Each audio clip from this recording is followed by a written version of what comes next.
बराबरी हुँदै आयोजक निस्कट बीचमा निर्धारित समयमा 1-1 गोलको बराबरी हुँदै अब फाइनल प्रवेशको टुङ्गो पेनाल्टी सुटआउटमा लाग्दैछ। पहिलो प्रहार गर्ने जेपीसी दरबाङको तर्फबाट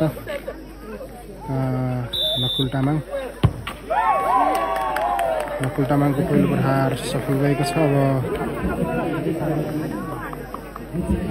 निस्कट बेसी क्लबको तर्फबाट पहिलो पेनाल्टी प्रहार गर्ने खेलाडी हुनुहुन्छ लोकेन छन्टाल।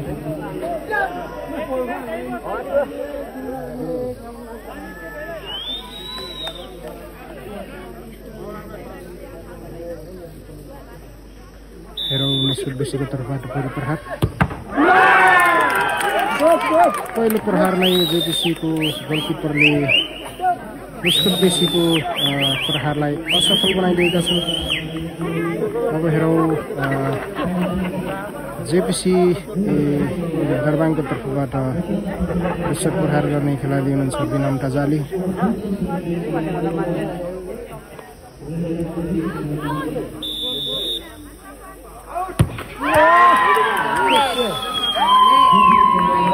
बिनम टजालीको प्रहार पनि गोलमा परिणत भएको छ। अब निस्कट बेसीको तर्फबाट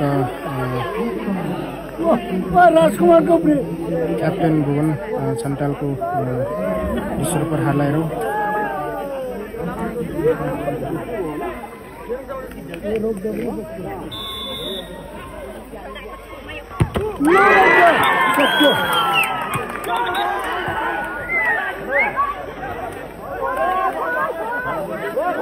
यसैबीच दोस्रो प्रहारलाई किपरले रोक्ने क्रममा किपर निकै अगाडि बढेको भनेर एम्पायरले रिटेक दिएका छन्।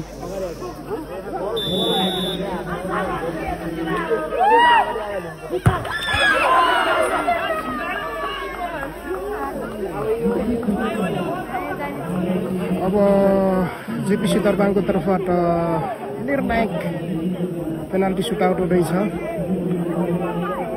हेरौँ जेपीसी दरबाङको खेलाडीले तेस्रो प्रहारलाई सफल बनाउन सफल हुनुभएमा उहाँहरूले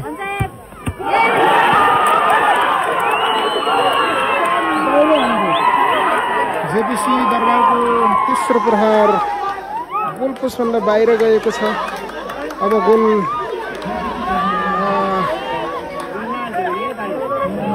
यदि निस्कट बेसीले त्यो तेस्रो प्रहारलाई गोलमा परिणत गरे बराबरको स्थिति हुनेछ।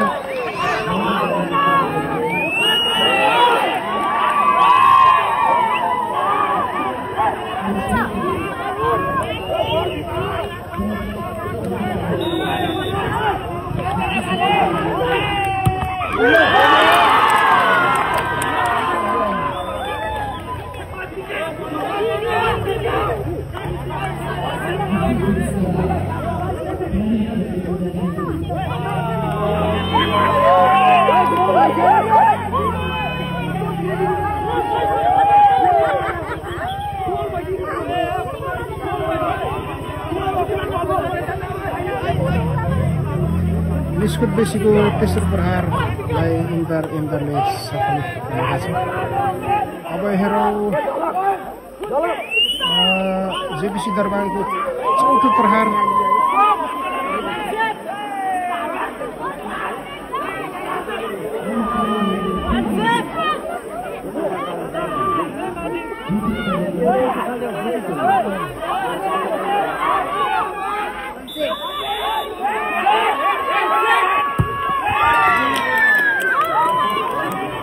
जेपीसी दरबाङको चौथो प्रहार सफल भएको छ।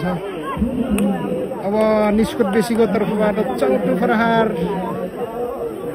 गर्दै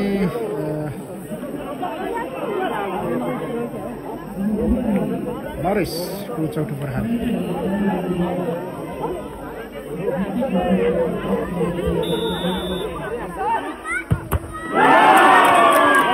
यसैबीच नरेश प्रहार पोलमा लगेर बाहिरिएको छ।